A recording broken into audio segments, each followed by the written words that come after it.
ಶ್ರೀ ಗುರುಭ್ಯೋ ನಮಃ. ಈಶ ನಿನ್ನ ಚರಣ ಭಜನೆ 17ನೇ ನುಡಿ. ಹರುಷದಿಂದ ನಿನ್ನ ನಾಮ ಸ್ಮರಿಸುವಂತೆ ಮಾಡು ಪ್ರೇಮ, ಇರಿಸು ನಿನ್ನ ಚರಣದಲ್ಲಿ ಪುರುಷೋತ್ತಮ.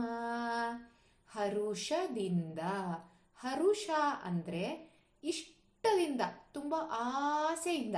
ಇವಾಗ ನನಗೆ ಬೇಕಾಗಿರುವಂಥ ಯಾವುದಾದ್ರೂ ಒಂದು ತುಂಬ ಫೇವ್ರೆಟ್ ಫುಡ್ ಇದೆ ಅಂತ ಅನ್ಕೊಳ್ಳೋಣ. ಅದನ್ನು ಏನು ಮಾಡ್ತೀನಿ, ಯಾರು ಫೋರ್ಸ್ ಮಾಡೋದು ಬೇಡ, ಖುಷಿಯಾಗಿ ತಿಂತೀನಿ, ಕೇಳಿ ಕೇಳಿ ತಿಂತೀನಿ. ಅದೇ ರೀತಿ ನನಗಿಷ್ಟವಾಗಿರೋದು ಯಾವುದೋ ಒಂದು ಬುಕ್ ಇರುತ್ತಪ್ಪ, ಯಾರು ತಂದು ಕೊಡೋದು ಬೇಡ ನೀನು ಓದು ಅಂತ, ನಾನೇ ಖುಷಿಪಟ್ಟು ಓದ್ತೀನಿ. ಹೇಗೋ ಹಾಗೆ ಭಗವಂತನ ನಾಮ ಅಂದರೆ ಅವನ ಹೆಸರುಗಳು ಅನಂತ ಹೆಸರಲ್ವ ಭಗವಂತನಿಗೆ. 1, 2 ಅಲ್ಲ, ನಾವು ಎಣಸಕ್ಕೆ ಸಾಧ್ಯ ಇಲ್ಲದೆ ಇರೋ ಅಷ್ಟು ಹೆಸರುಗಳಿದೆ ಭಗವಂತನಿಗೆ. ಆ ಹೆಸರುಗಳನ್ನು ನಾವು ಹೇಳಬೇಕಾದ್ರೆ ಅಚ್ಯುತ, ಅನಂತ, ಗೋವಿಂದ, ನಾರಾಯಣ ಅಂತ ಹೇಳಬೇಕಾದ್ರೆ ಏನು ಮಾಡಬೇಕು? ನಿನ್ನ ನಾಮ ಸ್ಮರಿಸುವಂತೆ.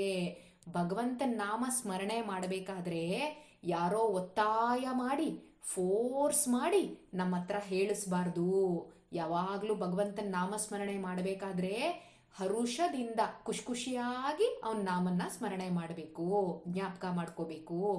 ಪ್ರೇಮ ಇರಿಸು ನಿನ್ನ ಚರಣದಲ್ಲಿ. ಚರಣ ಅಂದರೆ ಭಗವಂತನ ಪಾದ ಕಮಲಗಳು.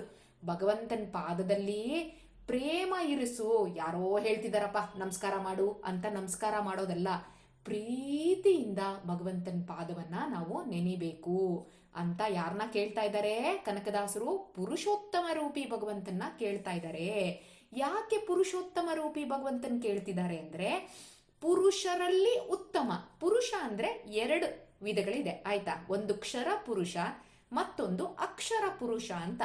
ಕ್ಷರ ಪುರುಷ ಅಂದ್ರೆ ಏನು ಅಂತ ಹೇಳಿದ್ರೆ, ಬ್ರಹ್ಮಾದಿಯಿಂದ ಹಿಡ್ಕೊಂಡು ತೃಣ ಜೀವಿಗಳ ತನಕ ಎಷ್ಟು ಜನ ಇದೀವೋ ಅವರೆಲ್ಲ ಕ್ಷರ ಪುರುಷರು ಅಂತ ಅನ್ನಿಸ್ಕೋತಾರೆ. ಕ್ಷರ ಪುರುಷರು ಅಂತ ಯಾಕೆ ಹೇಳ್ತಾರೆ ಅಂದ್ರೆ, ಅವರ ದೇಹ, ಇವಾಗ ನನ್ನ ದೇಹ ಇದೆ, ನಿನ್ನ ದೇಹ ಇದೆ, ಇದಕ್ಕೆಲ್ಲ ಏನಿದೆ, ಒಂದಲ್ಲ ಒಂದಿನ ಕೊನೆ ಅನ್ನೋವಂಥದ್ದು ಬರುತ್ತೆ, ನಾಶ ಅನ್ನೋವಂಥದ್ದಿದೆ. ಅದಕ್ಕೆ ಯಾರ ದೇಹಕ್ಕೆ ನಾಶ ಇದೆಯೋ ಅವರನ್ನ ಕ್ಷರ ಪುರುಷರು ಅಂತ ಕರೀತಾರೆ. ಇನ್ನು ಮಹಾಲಕ್ಷ್ಮಿ, ಅವಳ ದೇಹಕ್ಕೆ ನಾಶ ಇಲ್ಲ, ಅದಕ್ಕೆ ಅವಳು ಅಕ್ಷರ ಪುರುಷಳು ಅಂತ ಹೇಳಿಸ್ಕೋತಾಳೆ. ಹಾಗಾದ್ರೆ ಈ ಕ್ಷರ ಮತ್ತೆ ಅಕ್ಷರ ಇವರಿಬ್ರಕ್ಕಿಂತನೂ ಉತ್ತಮವಾಗಿರೋನು, ಅಂದ್ರೆ ಇವರಿಬ್ರನ್ನು ಮೀರಿಸಿದವನು, ಇವರಿಬ್ರಕ್ಕಿಂತ ಇನ್ನ ಎತ್ತರದ ಸ್ಥಾನದಲ್ಲಿರೋನು ಅಂದ್ರೆ ಭಗವಂತ. ಅದಕ್ಕೆ ಅವನು ಪುರುಷರಲ್ಲಿ ಉತ್ತಮ ಅಂತ. ಪುರುಷ ಸ್ತ್ರೀ ಅಂದ್ರೆ ನಮ್ಮಲ್ಲಿ ಬರುತ್ತಲ್ಲ, ಮ್ಯಾಸ್ಕ್ಯುಲರ್ ಜೆಂಡೈನು ಫೆಮಿನೈನ್ ಆ ಥರ ಅಲ್ಲ. ಪುರುಷ ಸ್ತ್ರೀ ಅಂದ್ರೆ ಗಂಡಸು ಹೆಂಗಸು ಅಂತಲ್ಲ. ಪುರುಷ ಅಂತಂದ್ರೆ ಕ್ಷರ ಪುರುಷರು, ಅಕ್ಷರ ಪುರುಷರು. ನಾವೆಲ್ಲ ಜೀವರಾಶಿಗಳು ಕೂಡ ಇದರಲ್ಲಿ ಬರ್ತೀವಿ, ಕ್ಷರದಲ್ಲಿ ಬರ್ತೀವಿ. ಲಕ್ಷ್ಮೀದೇವಿ ಮಾತ್ರ ಅಕ್ಷರ ಪುರುಷರಲ್ಲಿ ಬರ್ತಾಳೆ ಆಯ್ತಾ. ಅದಕ್ಕೆ ಪುರುಷೋತ್ತಮ ರೂಪಿ ಭಗವಂತನ್ನೇ ಕೇಳ್ಕೊತಾ ಇದ್ದಾರೆ. ಯಾಕೆ ಅಂತಂದ್ರೆ, ಯಾವುದೇ ಕಾರಣಕ್ಕೂ ನಾವೇನಾಗ್ಬಿಟ್ಟಿದೀವಿ, ನಾಶ ಇದೆ ನಮ್ಗೆ ಅಲ್ವಾ. ದೇಹಕ್ಕೆ ನಾಶ ಬಂದು ಬಂದು ಬಂದು ಏನಾಗ್ತಾ ಇದೆ, ನಾವು ನಮ್ಮ ದೇಹ ಕೊಡೋದು ಯಾರು? ಪ್ರಕೃತಿಗಳಿಗೆ ಅಭಿಮಾನಿ ಆಗಿರುವಂತ ಲಕ್ಷ್ಮೀದೇವಿ. ಅದಕ್ಕೋಸ್ಕರ ಆ ಲಕ್ಷ್ಮೀದೇವಿಗೂ ಮೀರಿರುವಂತ ಭಗವಂತನ ನಾನು ಇಟ್ಕೊಂಡಾಗ, ಆಸೆಯಿಂದ ಭಗವಂತನ ಚರಣದಲ್ಲಿ ನಾನು ಪ್ರೀತಿ ಇಟ್ಟಾಗ ಏನಾಗತ್ತೆ, ಭಗವಂತನ ನಾಮಸ್ಮರಣೆ ಮಾಡೋದಕ್ಕೆ ನನಗೆ ಅನುಕೂಲ ಆಗತ್ತೆ. ಅದಕ್ಕೆ ನಮಗೆ ನಾಮಸ್ಮರಣೆಯನ್ನ ಯಾರು ಕೊಡ್ತಾರೆ? ಮತ್ತ ಸ್ಮೃತಿ ಜ್ಞಾನಂ ಅಪೋಹನಂ ಚ. ನನಗೆ ನೆನಪು ಕೊಡ್ಬೇಕಂದ್ರೂ ಭಗವಂತನೇ, ನನಗೆ ಮರ್ತ್ ಹೋಗಿಸ್ಬೇಕು ಅಂದ್ರೂ ಕೂಡ ಭಗವಂತನೇ. ಅದಕ್ಕೋಸ್ಕರ ಭಗವಂತನ ನಾಮಸ್ಮರಣೆ ನನ್ನ ಬಾಯಲ್ಲಿ ಬರಬೇಕು, ಅದು ಖುಷಿಯಾಗಿ ಬರಬೇಕು ಅಂತಂದ್ರೆ ಪುರುಷೋತ್ತಮ ರೂಪಿ ಭಗವಂತನನ್ನ ಇಲ್ಲಿ ಕೇಳಿಸ್ಕೊತಾ ಇದ್ದಾರೆ. ಪುರುಷೋತ್ತಮನನ್ನ ಯಾಕೆ ಪುರುಷರಲ್ಲಿ ಉತ್ತಮ ಅಂತ ಹೇಳ್ತಾರೆ ಅಂದ್ರೆ, ಪುರುಷ ಅನ್ನಿಸ್ಕೊಂಡಿರುವಂತ ಚತುರ್ಮುಖ ಬ್ರಹ್ಮದೇವರಿದಾರಲ್ಲ, ಅವರನ್ನ ಅಷ್ಟು ಹೈ ಲೆವೆಲ್ಗೆ ಜೀವೋತ್ತಮರ ಸ್ಥಾನಕ್ಕೆ ಕರ್ಕೊಂಡೋಗಿ ಕೂಡ್ಸಿದ್ಯಾರೋ ಇದೇ ಪುರುಷೋತ್ತಮ ರೂಪಿ ಭಗವಂತ. ಅದಕ್ಕೋಸ್ಕರ ಆ ಭಗವಂತನ ನಾನು ನೆನೆಸ್ಕೋತಾ ಇದ್ದೀನಿ. ಜೀವೋತ್ತಮ ಪೊಸಿಷನ್ ಕೊಟ್ಟಿದ್ದು ಭಗವಂತ. ಹಾಗಾದ್ರೆ ಭಗವಂತ ಯಾರು? ಎಲ್ಲರಲ್ಲೂ ಉತ್ತಮ ಅಂತ ಆ ಭಗವಂತನ ನೆನೆಸ್ಕೋತೀನಿ. ಮತ್ತೆ ಯಾರೆಲ್ಲ ಒಳ್ಳೆ ಜನಗಳಿದ್ದಾರೆ, ಸಜ್ಜನರು ಅಂತ ಕರಿತೀವಿ, ತುಂಬಾ ಒಳ್ಳೆಯವರು, ಭಗವಂತನ ಭಕ್ತರು, ಅವ್ರಿಗೆಲ್ಲ ಏನ್ ಮಾಡ್ತಾರಂತೆ, ತತ್ವಜ್ಞಾನಗಳು ಅಂದ್ರೆ ಈ ಭಗವದ್ಗೀತೆ ಇರ್ಬೋದು, ಭಾಗವತ ಇರ್ಬೋದು, ಯಾವೆಲ್ಲ ಶಾಸ್ತ್ರಗಳು ಪುರಾಣಗಳೆಲ್ಲ ಇದೆಯಲ್ಲ, ಇದ್ರದ್ದು ಜ್ಞಾನವನ್ನ ಕೊಡ್ತಾನಂತೆ ಭಗವಂತ. ಅವ್ರನ್ನೆಲ್ಲ ಕೊಡೋದ್ರಿಂದ ಭಗವಂತನ್ಗೆ ಪುರುಷೋತ್ತಮ ಅಂತ ಕರೀತಾರೆ ಶ್ರೀಹರಿನ. ಅದಕ್ಕೆ ಏನ್ ಮಾಡ್ಬೇಕು, ನನಗೆ ಆ ತತ್ವಜ್ಞಾನ ಆ ಲೆವೆಲಲ್ಲಿ ನನಗೆ ಯೋಗ್ಯತೆ ಇದೆಯೋ ಇಲ್ವೋ ಗೊತ್ತಿಲ್ಲ. ನನ್ನ ಯೋಗ್ಯತೆಗೆ ತಕ್ಕನಂಗೆ ಏನ್ ಮಾಡ್ಬೇಕು, ನೀನು ನಿನ್ನ ಬಗ್ಗೆ ತಿಳಿವನ್ನ ಕೊಡಿಸು ನನಗೆ, ನಿನ್ನ ಬಗ್ಗೆ ತಿಳ್ಕೊಳೋ ರೀತಿ ಮಾಡು ನೀನು. ಎಲ್ಲಾರು ಭಗವಂತ ಬ್ರಹ್ಮದೇವರು ಹೇಗೆ ತಿಳ್ಕೊಂಡಿದ್ದಾರೆ ಭಗವಂತನ, ಅಥವಾ ಲಕ್ಷ್ಮೀದೇವಿ ಹೇಗೆ ತಿಳ್ಕೊಂಡಿದ್ದಾಳೆ ಭಗವಂತನ, ಆ ರೀತಿ ನಮಗ್ ತಿಳಿಯೋದಕ್ಕೆ ಸಾಧ್ಯ ಇಲ್ಲ. ಅವರೇ ಭಗವಂತನ ಕಂಪ್ಲೀಟ್ ಆಗಿ ತಿಳ್ಕೊಂಡಿಲ್ವಂತೆ. ಇನ್ನು ನಾವು ಭಗವಂತನ ಫುಲ್ ತಿಳ್ಕೊತೀನಿ ಅಂದ್ರೆ ಖಂಡಿತ ಆಗದೆ ಇರುವಂಥದ್ದು. ಆದ್ರೆ ನಮ್ಮ ಯೋಗ್ಯತೆ ಅನ್ನುವಂಥದ್ದು ಒಂದಿರುತ್ತಲ್ಲ, ಆ ಯೋಗ್ಯತೆಗೆ ತಕ್ಕನ ಹಾಗೆ ನಿನ್ನ ಸ್ಮರಣೆಯನ್ನ ನೀನು ಕೊಡಿಸು ಅಂತ ಪುರುಷೋತ್ತಮ ರೂಪಿ ಭಗವಂತನ ಕನಕದಾಸರು ಬೇಡ್ಕೋತಾ ಇದ್ದಾರೆ. ನಾವು ಮನುಷ್ಯರಾಗಿ ಹುಟ್ಟಿದೀವಿ ಅಲ್ವಾ, ಯಾವಾಗ್ಲೂ we are very proud of our selves. ಯಾಕೆ, ಆನಿಮಲ್ಗಳಲ್ಲ, ನಾವು ಪಶುಗಳಲ್ಲ ಅಂತ. ಆದ್ರೆ ನಿಜವಾಗ್ಲೂ ಪಶುಗಳಿಗೂ ನಮಗೂ ಏನಾದ್ರೂ ವ್ಯತ್ಯಾಸ ಇದೆಯಾ? ಪಶುಗಳು ತಿನ್ನುತ್ತೆ, ನಾವು ತಿಂತಾ ಇದೀವಿ. ಅದು ಮಲ್ಕೊಳುತ್ತೆ, ನಾವು ಮಲ್ಕೋತಾ ಇದೀವಿ. ಅದೂನು ಮಕ್ಕಳು ಮರಿ ಸಂಸಾರ ಮಾಡ್ಕೊಂಡು ಹೋಗ್ತಾ ಇರತ್ತೆ, ನಾವು ಮಾಡ್ತಾ ಇದೀವಿ. ಅದೂನು ಹೆದರ್ಕೊಳುತ್ತೆ, ಯಾರಾದ್ರೂ ದೊಡ್ಡ ಪ್ರಾಣಿ ಬಂತು ಅಥವಾ ಮನುಷ್ಯರು ಯಾರೋ ಬಂದ್ರಪ್ಪ ಕಲ್ ತಗೊಂಡು, ಅಲ್ಲೇ ನಿಂತಿರುತ್ತ ನಾಯಿ, ಓಡ್ ಹೋಗ್ಬಿಡುತ್ತೆ ನೋಡಿ. ಅದೇ ರೀತಿ ಅದೇನ್ ಮಾಡ್ಕೊಳುತ್ತೆ, ತನ್ನನ್ನ ತಾನು ರಕ್ಷಣೆ ಮಾಡ್ಕೊಳುತ್ತೆ. ನಾವು ಕೂಡ ಮಳೆ ಬಿಸಿಲು ಗಾಳಿಯಿಂದ ರಕ್ಷಣೆ ಮಾಡ್ಕೊಳೋದಕ್ಕೆ ನಮ್ಗೊಂದು ಮನೆ ಬೇಕು. ಆ ರೀತಿ ನಾವು ಏನೇನೋ ಸೌಕರ್ಯಗಳನ್ನ ಮಾಡ್ಕೊಂಡಿದೀವಿ. ಹಾಗಾದ್ರೆ ಪ್ರಾಣಿಗಳಿಗೂ ಮನುಷ್ಯರಿಗೂ ವ್ಯತ್ಯಾಸ ಏನ್ ಬಂತು? ಮನುಷ್ಯರು ಅಂತ ಹೇಳ್ಕೊತಾ ಇದೀವಿ ಅಂದ್ಮೇಲೆ 84 ಲಕ್ಷ ಜೀವಿಗಳಲ್ಲಿ ಉತ್ತಮ ಜೀವಿಗಳು ನಾವು ಅಂತ ಹೇಳ್ಕೊತಾ ಇದ್ರೆ ನಮ್ಗೆ ಅನ್ನೋದೇನಾದ್ರೂ ಸ್ಪೆಸಿಫಿಕ್ ಕ್ಯಾರೆಕ್ಟರಿಸ್ಟಿಕ್ ಇರ್ಬೇಕಲ್ಲ ಅನಿಮಲ್ಗಳಿಂದ ನಮ್ಮನ್ನ ಡಿಫ್ರೆನ್ಶಿಯೇಟ್ ಮಾಡೋದಿಕ್ಕೆ. ಏನದು? ಅದು ಗೊತ್ತೇ ಇಲ್ಲ ನಮ್ಗೆ.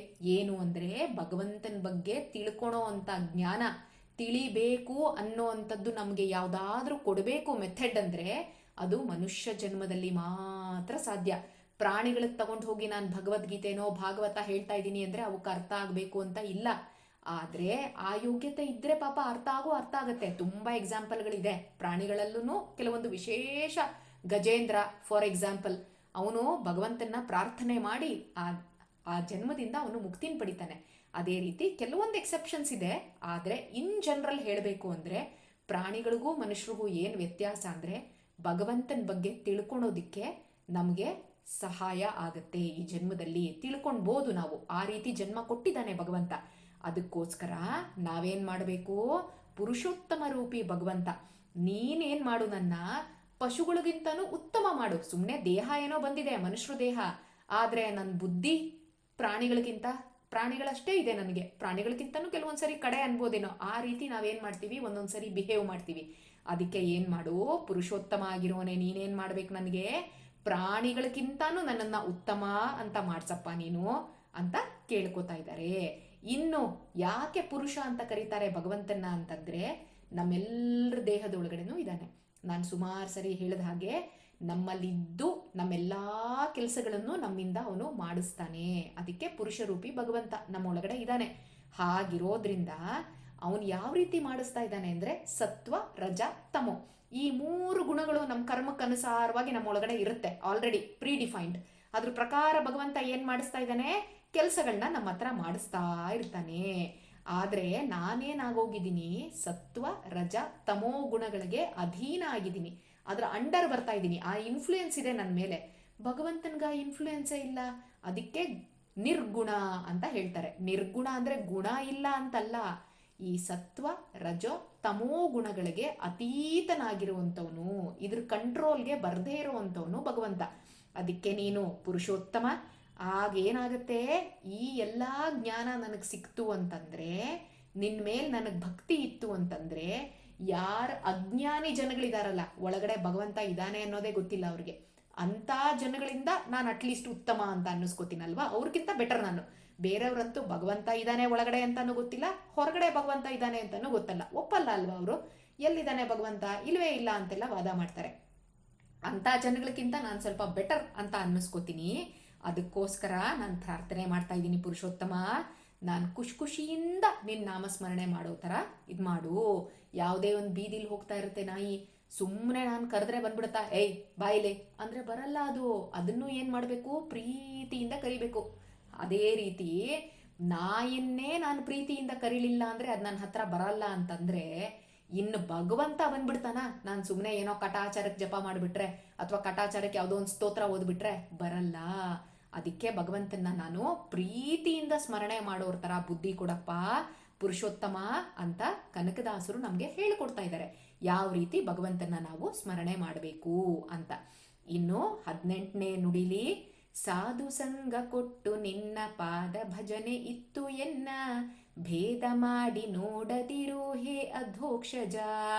ಹೇ ಅಧೋಕ್ಷಜ, ಇಲ್ಲಿ ಅಧೋಕ್ಷಜ ರೂಪಿ ಭಗವಂತನ ಪ್ರಾರ್ಥನೆ ಮಾಡ್ತಾ ಇದ್ದಾರೆ ಕನಕದಾಸರು. ಸಾಧು ಸಂಗ ಕೊಡು. ಸಾಧುಗಳು ಅಂದ್ರೆ ಒಳ್ಳೆಯವರು ಅಂತ. ಸಾಧುಗಳಂದ್ರೆ ಸನ್ಯಾಸಿಗಳು, ಬಟ್ಟೆ ಹಾಕೊಂಡು ಕಾವಿ ಬಟ್ಟೆ ಹಾಕೊಂಡ್ರೋರು ಅಂತ ಮಾತ್ರ ಅಲ್ಲ. ಯಾಕೆ ಅವ್ರನ್ನ ಸಾಧುಗಳು ಅಂತ ಕರಿತೀವಿ ಅಂದ್ರೆ ಅವರು ನಮ್ಮ ಎಲ್ಲಾ ಹಂತಗಳನ್ನು ಮೀರಿ ಆ ಹಂತಕ್ಕೆ ಹೋಗಿರ್ತಾರೆ. ಅದಕ್ಕೋಸ್ಕರ ಅವ್ರನ್ನ ಸಾಧುಗಳು, ಸನ್ಯಾಸಿಗಳು ಅಂತ ಕರೆಯುವಂಥದ್ದು. ಅದೇ ರೀತಿ ಗೃಹಸ್ಥರಾಗಿರ್ತಾರೆ, ಇನ್ಯಾರಾದ್ರೂ ಆಗಿರ್ಲಿ, ಒಳ್ಳೆಯವ್ರು ಯಾರಿರ್ತಾರೆ ಅವ್ರ ಸಂಘ ಕೊಡು. ಯಾಕೆ? ಯಾರ ತರ ಅಸೋಸಿಯೇಷನ್ ಮಾಡ್ತೀವೋ ಯಾರ ಹತ್ರ, ಅದೇ ಬುದ್ಧಿ ನಮಗೂ ಕೂಡ ಬರುತ್ತೆ. ಅದಕ್ಕೋಸ್ಕರ ನಾವೇನ್ ಮಾಡಬೇಕು, ಯಾರ ಜೊತೆ ಅಸೋಸಿಯೇಷನ್ ಮಾಡ್ಬೇಕಾದ್ರೂ ಹುಷಾರಾಗಿರ್ಬೇಕು. ಕೆಟ್ಟವ್ರ ಜೊತೆ ಸೇರಬಾರ್ದು. ಕೆಟ್ಟವ್ರ ಜೊತೆ ಸೇರಿದ್ರೆ ನಮ್ಗೇನಾಗತ್ತೆ? ಕೆಟ್ಟ ಬುದ್ಧಿ ಬರುತ್ತೆ. ಒಳ್ಳೆಯವ್ರ ಜೊತೆ ಸೇರಿದ್ರೆ ಏನಾಗುತ್ತೆ? ನಮ್ಗೆ ಏನಾಗುತ್ತೆ? ಒಳ್ಳೆಯವ್ರ, ಹೌದು, ಒಳ್ಳೆ ಬುದ್ಧಿ ಬರುತ್ತೆ ಅಲ್ವಾ? ಅದಕ್ಕೆ ಇಲ್ಲಿ ಹೇಳ್ತಾ ಇದ್ದಾರೆ, ಹೇ ಅಧೋಕ್ಷಜ, ಸಾಧು ಸಂಘ ಕೊಡಪ್ಪ ನನಗೆ ಅಂತ. ನಾನು ತುಂಬಾ ಹಿಂದೆ ಹೇಳಿದ್ದೆ ಅಲ್ವಾ, ಅಶ್ವತ್ಥಾಮ ಏನ್ ಮಾಡ್ದ? ದುರ್ಯೋಧನನ್ ಕಡೆ ಪಾಪ ಸೇರ್ಕೊಂಡ್ಬಿಟ್ಟ. ಅದಕ್ಕೇನಾಯ್ತು? ಕೆಟ್ಟವನೇ ಆದ. ಇನ್ ಕರ್ಣ ಅವನು ಅಷ್ಟೇ, ಹರಿರಾಮ ಕಂದ. ಇನ್ ಕರ್ಣ ಅವನು ಕೂಡ ಏನ್ ಮಾಡ್ತಾನೆ? ದುರ್ಯೋಧನನ್ ಕ್ಯಾಂಪ್ಗೆ ಸೇರ್ಕೊಂಡ್ಬಿಡ್ತಾನೆ. ಅದಕ್ಕೆ ಅವನು ಕೂಡ ಕೆಟ್ಟವನಾಗ್ತಾನೆ. ಅದಕ್ಕೆ ನಾವ್ ಯಾರ ಜೊತೆ ಸೇರ್ತೀವಿ ಅನ್ನೋದು ತುಂಬಾ ಮುಖ್ಯ, ಆಯ್ತಾ? ಅದಕ್ಕೆ ಯಾವತ್ತಿದ್ರೂ ಒಳ್ಳೆಯವ್ರ ಜೊತೆನೇ ಫ್ರೆಂಡ್ಶಿಪ್ ಮಾಡ್ಬೇಕು, ಒಳ್ಳೇದನ್ನೇ ನೋಡ್ಬೇಕು, ಒಳ್ಳೇದನ್ನೇ ಕೇಳಿಸ್ಕೋಬೇಕು, ಒಳ್ಳೇದನ್ನೇ ಓದ್ಬೇಕು. ಎಲ್ಲವುದನ್ನು ಆದಷ್ಟು ಒಳ್ಳೇದೇ ಮಾಡೋದಕ್ಕೆ ನಾವು ನೋಡ್ದಾಗ ಏನಾಗುತ್ತೆ? ನಾವು ಒಳ್ಳೆಯವರಾಗೇನೇ ಇರ್ತೀವಿ. ಆದ್ರೆ ಈಗೇನಾಗಿದೆ ಗೊತ್ತಾ? ನಮ್ಮ ಕಂಡೀಷನ್ನು ದುರ್ಜನರು, ಕೆಟ್ಟ ಜನಗಳ ಜೊತೆ ಬಿದ್ದು ಬಿಟ್ಟಿದೀವಿ ಅಲ್ವಾ? ನಾವೇ ಕೆಟ್ಟವರು, ಜೊತೆಲಿ ಕೆಟ್ಟವ್ರ ಸಹವಾಸ ಬೇರೆ ಮಾಡ್ತಾ ಇದೀವಿ. ಇದರಿಂದ ಏನಾಗ್ತಾ ಇದೆ? ನಾನು ಕೆಟ್ಟವನಾಗ್ತಾ ಇದ್ದೀನಿ, ಮತ್ತು ಕೆಟ್ಟ ಬುದ್ಧಿ ಬರ್ತಾ ಇದೆ ನನಗೆ. ಅದಕ್ಕೆ ನೀನೇನ್ ಮಾಡು ಅಧೋಕ್ಷಜ, ಸಾಧುಗಳ ಸಂಘ ಕೊಡಪ್ಪ. ಯಾಕೆ ಅಧೋಕ್ಷಜ ರೂಪಿ ಭಗವಂತನ ಕೇಳ್ತಾ ಇದ್ದಾರೆ ಕನಕದಾಸರು ಅಂದ್ರೆ, ಅಧೋಕ್ಷಜ ಅಂದ್ರೆ ಭಗವಂತ ಯಾವತ್ತೂ ಕೆಳಗ್ ಬೀಳೋನಲ್ಲ. ಎಲ್ಲಾದ್ರೂ ನೋಡಿದೀವ ಭಗವಂತನ ಕೆಟ್ಟ ಬುದ್ಧಿ ಬಂದ್ಬಿಡ್ತು ಅಂತ? ಯಾವ್ದಾದ್ರು ಕಥೆಯಲ್ಲಿ ಕೇಳಿದೀವ? ಭಗವಂತ ಕೆಟ್ಟ ಕೆಲಸ ಮಾಡ್ದ ಅಂತ ನಾವೆಲ್ಲಾದ್ರೂ ಕೇಳಿದೀವ? ಕೇಳಲಿಲ್ಲ. ಭಗವಂತ ಯಾವತ್ತೂ ಕೆಟ್ಟವನಾಗಲ್ಲ. ಅದಕ್ಕೋಸ್ಕರ ಭಗವಂತನ ಅಧೋಕ್ಷಜ ಅಂತ ಅನ್ನಿಸ್ಕೊಂಡಿದ್ಯಾ ನೀನು? ಜಾತು ಕದಾಚಿದಪಿ ಅಧಃ ನ ಕ್ಷೀಯತೆ ಕ್ಷೀಯತಿ ಗಚ್ಚತೀತಿ ಅಧೋಕ್ಷಜ. ಅಂದ್ರೆ ನೀನು ಯಾವತ್ತೂ ಕೆಳಗಡೆ ಬೀಳಲ್ಲ, ನಿನ್ನನ್ನು ಯಾರು ನಂಬಿರ್ತಾರಲ್ಲ ಅವ್ರನ್ನೂ ನೀನ್ ಕೆಳಗಡೆ ಬೀಳ್ಸಲ್ಲ. ಅದಕ್ಕೋಸ್ಕರ ನಿನ್ನನ್ನ ಅಧೋಕ್ಷಜ ಅಂತ ಕರೀತಾರಪ್ಪ. ಅದಕ್ಕೆ ನಾನು ನಿನ್ನನ್ನು ನಂಬಿದ್ದೀನಿ, ನಿನ್ನ ಭಕ್ತ ಆಗೋದಕ್ಕೆ ಟ್ರೈ ಮಾಡ್ತಾ ಇದ್ದೀನಿ. ಅದಕ್ಕೆ ಅಟ್ಲೀಸ್ಟ್ ಟ್ರೈ ಮಾಡ್ತಾ ಇದ್ದೀನಿ. ಐ ಆಮ್ ನಾಟ್ ಎ ಭಕ್ತ. ನಿನ್ನ ಭಕ್ತ ಆಗೋದಕ್ಕೆ ನಾನು ನಿನ್ನನ್ನು ಒಲಿಸ್ಕೊಳೋದಕ್ಕೆ ಟ್ರೈ ಮಾಡ್ತಾ ಇದ್ದೀನಲ್ಲ, ದಯವಿಟ್ಟು ನನಗೆ ಕೆಟ್ಟವ್ರ ಸಂಘ ಕೊಡಬೇಡ ಅಧೋಕ್ಷಜ ಅಂತ ಹೇಳ್ತಾರೆ. ಇನ್ನ ಏನಕ್ಕೆ ಅಧೋಕ್ಷಜ ಅಂತ ಕರೀತಾರೆ ಅಂದ್ರೆ, ನಮ್ಮ ಹೊರಗಡೆ ಕಣ್ಣು ಕಿವಿ ಅದೆಲ್ಲ ಏನಿದೆಯಲ್ಲ, ಅದರಿಂದ ಭಗವಂತನ ನಾವು ಪರ್ಸೀವ್ ಮಾಡೋದಕ್ಕೆ ಸಾಧ್ಯ ಇಲ್ಲ. ಈಗ ದೇವಸ್ಥಾನದಲ್ಲಿ ಮೂರ್ತಿ ನೋಡ್ತೀವಿ ಭಗವಂತಂದು, ಕಲ್ಲಿಂದಿರುತ್ತೆ, ಮೆಟಲ್ದಿರುತ್ತೆ. ಜಗನ್ನಾಥಕ್ಕೆ ಹೋದ್ರೆ ಪುರಿಲಿ ಮರದಲ್ಲಿ ಇದೆ ಜಗನ್ನಾಥ, ಬಲದೇವ, ಸುಭದ್ರನ್ ಮೂರ್ತಿಗಳು. ಈ ಮೂರ್ತಿಗಳನ್ನ ನೋಡ್ತೀವಲ್ಲ ನಾವು, ಆ ಮೂರ್ತಿನೇ ಭಗವಂತ ಅಲ್ಲ, ಆ ಕಲ್ಲೇ ಭಗವಂತ ಅಲ್ಲ, ಆ ಮರಾನೇ ಭಗವಂತ ಅಲ್ಲ, ಅದ್ರ ಒಳಗಡೆ ಭಗವಂತ ಇದ್ದಾನೆ. ಆದ್ರೆ ನಮ್ ಕಣ್ಣಿಗೆ ಏನ್ ಕಾಣುತ್ತೆ? ದೇವಸ್ಥಾನಕ್ಕೆ ಹೋದ ತಕ್ಷಣ ಕಲ್ಲಿಂದು ಶಿಲೆ ಕಾಣುತ್ತಲ್ವಾ ಭಗವಂತ, ಅಥವಾ ಪುರಿಗೆ ಹೋದ್ರೆ ಭಗವಂತಂದು ಮರದ್ದು ಇದು ಕಾಣುತ್ತೆ ಪ್ರತಿಮೆ. ಆದ್ರೆ ಬಾಹ್ಯ ಇಂದ್ರಿಯಗಳು ಅಂದ್ರೆ ಹೊರಗಡೆದೇನ್ ಸೆನ್ಸಸ್ ಇದೆಯಲ್ಲ, ಕಣ್ಣಿಂದ ಕಿವಿಯಿಂದ, ಅದರಿಂದ ಎಲ್ಲ ನಾನು ಭಗವಂತನ ಪರ್ಸೀವ್ ಮಾಡೋದಕ್ಕಾಗೋದಿಲ್ಲ. ಅದಕ್ಕೆ ಅವನು ಅಧೋಕ್ಷಜ. ಅಕ್ಷಜಂ, ಅಕ್ಷ ಅಂದ್ರೆ ನನ್ನ ಕಣ್ಣುಗಳು, ಆಯ್ತಾ? ಅಕ್ಷಜಂ, ಕಣ್ಣಿಂದ ನಾನು ನಿನ್ನನ್ನು ನೋಡಕ್ಕಾಗೋದಿಲ್ಲ. ಅಕ್ಷಜನಿತಂ, ಕಣ್ಣಿಂದ ಇನ್ಯಾವ್ಯಾವ್ದೆಲ್ಲ ಬಂದಿದೆಯಲ್ಲ, ಅದಕ್ಕೆ ಏನೇನ್ ಬೈ ಪ್ರಾಡಕ್ಟ್ಗಳು ಇರುತ್ತಲ್ಲ, ಅದರಿಂದನೂ ಕೂಡ ನಿನ್ನನ್ನು ನೋಡಕ್ಕಾಗೋದಿಲ್ಲ. ಅಕ್ಷಜಂ ಅಕ್ಷಜನಿತಂ ಜ್ಞಾನಂ ಯಸ್ಮಾದದಃ ಸ ಅಧೋಕ್ಷಜ. ಅಂದ್ರೆ ಯಾವುದೇ ಹೊರಗಡೆ ಇಂದ್ರಿಯಗಳಿಂದ ನಾನು ನಿನ್ನನ್ನು ತಿಳ್ಕೊಂಡ್ಬಿಡ್ತೀನಿ ಅಂದ್ರೆ ಅದು ಸಾಧ್ಯ ಆಗಲ್ಲ. ಬಾಹ್ಯ ಇಂದ್ರಿಯಗಳು ಅಂದ್ರೆ ಹೊರಗಡೆ ಇಂದ್ರಿಯಗಳು. ಅದಕ್ಕೆ ನೀನ್ ಕಾಣಿಸಲ್ಲ ತಂದೆ, ಅದಕ್ಕೆ ಏನ್ ಮಾಡ್ಬೇಕಾಗಾದ್ರೆ, ಭಗವಂತ ಕಾಣಿಸಲ್ವಂತೆ ನಮ್ಗೆ, ಏನ್ ಮಾಡ್ಬೇಕಾಗಾದ್ರೆ ಭಗವಂತನ್ ನೋಡೋದು ಹೇಗೆ ಅಂತಂದ್ರೆ ಸಾಧುಗಳ ಮೂಲಕ ನೋಡ್ಬೇಕು, ಒಳ್ಳೆ ಭಕ್ತರ ಮೂಲಕ ನೋಡ್ಬೇಕು. ಯಾಕೆ ಅಂದ್ರೆ ಅವರು ಎಲ್ಲ ಭಗವಂತನ್ ರಿಲೇಟೆಡ್ ಯಾವ್ದೆಲ್ಲ ಸ್ಕ್ರಿಪ್ಚರ್ಸ್ ಇರುತ್ತಲ್ಲ, ಶಾಸ್ತ್ರಗಳು, ಅದನ್ನೆಲ್ಲ ಚೆನ್ನಾಗಿ ಅಧ್ಯಯನ ಮಾಡಿ ಭಗವಂತನ ಬಗ್ಗೆ ತಿಳ್ಕೊಂಡಿರ್ತಾರೆ. ಅದಕ್ಕೆ ಏನ್ ಮಾಡ್ಬೇಕು, ಅವ್ರು ಭಗವಂತನ ಬಗ್ಗೆ ತಿಳ್ಕೊಂಡಿರ್ತಾರಲ್ಲ, ಅವರಿಂದ ನಾವು ಭಗವಂತನ ಬಗ್ಗೆ ತಿಳಿಬೇಕು. ನೀವೆಲ್ಲ ಸ್ಕೂಲ್ಗೆ ಹೋಗ್ತೀರಪ್ಪ, ನಿಮ್ ಸಿಲೆಬಸ್ ಹೇಳ್ಕೊಡೋದಕ್ಕೆ ಒಂದು ಟೀಚರ್ ಅಂತ ಇರ್ತಾರೆ. ಯಾಕಂದ್ರೆ ಆ ಟೀಚರ್ ಆಲ್ರೆಡಿ ನಿಮ್ ಸಿಲೆಬಸ್ ಏನು ಅಂತ ಗೊತ್ತಿರುತ್ತೆ. ಅದಕ್ಕೋಸ್ಕರ ನೀವೇನ್ ಮಾಡ್ತೀರಾ, ಸ್ಕೂಲ್ಗೆ ಎನ್ರೋಲ್ ಆಗ್ಬಿಟ್ಟು ಆ ಟೀಚರ್ ಹತ್ರ ನೀವು ವಿದ್ಯೆನ ಕಲಿತೀರಾ. ಮನೇಲೆ ಕೂತಿದ್ರೆ ಅದಾಗಲ್ಲ. ಸ್ಕೂಲ್ಗೆ ಯಾಕೆ ಹೋಗ್ಬೇಕು ಅಂದ್ರೆ ಆಲ್ರೆಡಿ ವಿದ್ಯೆ ಗೊತ್ತಿರೋ ಅಂತವ್ರು, ನಿಮ್ ಸಿಲೆಬಸ್ ಗೊತ್ತಿರೋ ಅಂತವ್ರು ಅಲ್ಲಿದ್ದಾರೆ, ಅವರು ನಿಮ್ಗೆ ಹೇಳ್ಕೊಡ್ತಾರೆ. ಅದಕ್ಕೋಸ್ಕರ ನಾವು ಸ್ಕೂಲ್ಗೆ ಎನ್ರೋಲ್ ಆಗಿ ಏನಾಗುತ್ತೆ, ವಿದ್ಯೆನ ಕಲ್ತ್ಕೋತೀವಿ. ಅದೇ ರೀತಿ ಭಗವಂತನ ಬಗ್ಗೆ ಆಲ್ರೆಡಿ ತಿಳ್ಕೊಂಡಿರೋ ಅಂತ ಜನಗಳು ಇರ್ತಾರೆ, ಭಕ್ತರು, ಸಾಧು ಜನಗಳು. ಅವ್ರ ಹತ್ರ ನಾವು ಹೋಗ್ಬಿಟ್ಟು ಏನ್ ಮಾಡ್ಬೇಕು, ಭಗವಂತನ ಬಗ್ಗೆ ತಿಳ್ಕೋಬೇಕು ಅಂತ ಹೇಳ್ತಾರೆ. ಇದೇ ರೀತಿ ಇಷ್ಟೇ ಅಲ್ಲ, ಯಾಕೆ ಅಧೋಕ್ಷಜ ಅಂತ ಕರಿತೀವಿ ಭಗವಂತನ ಅಂತಂದ್ರೆ, ಯಾರಿಗೆ ಸೆನ್ಸ್ ಕಂಟ್ರೋಲ್ ಅನ್ನೋಂಥದ್ದು ಇರುತ್ತಲ್ಲ. ಫಾರ್ ಎಕ್ಸಾಂಪಲ್, ಇವಾಗ ಹಿರಣ್ಯಕಶಿಪುದು ಮೊನ್ನೆ ನರಸಿಂಹ ಮೂವಿ ಎಲ್ಲ ನೋಡಿದ್ರಪ್ಪ. ಹಿರಣ್ಯಕಶಿಪು ಹೊಟ್ಟೆಲಿ ಭಗವಂತ ಬರ್ತಾನ, ಹುಟ್ಟತಾನ? ಇಲ್ಲ ಅಲ್ವಾ. ಯಾರಾದ್ರೂ ಕೆಟ್ಟವ್ರಿಗೆ ಭಗವಂತನ ಅಪ್ಪ ಅಮ್ಮ ಯಾರಾದ್ರೂ ಕೆಟ್ಟವರು ಅಂತ ಎಲ್ಲಾದ್ರೂ ಎಕ್ಸಾಂಪಲ್ ನಾವು ನೋಡಿದೀವ? ಇವಾಗ ರಾಮನ್ಗೆ ದಶರಥ ಬಂದ್ರು, ದಶರಥ ಮತ್ತೆ ಕೌಸಲ್ಯ ತಂದೆ ತಾಯಿಗಳಾಗಿದ್ರು. ದಶರಥ ಕೌಸಲ್ಯ ಕೆಟ್ಟವರು ಅಂತೆಲ್ಲಾದ್ರೂ ನಾವು ಕತೆ ಕೇಳಿದೀವಾ ಕತೆ?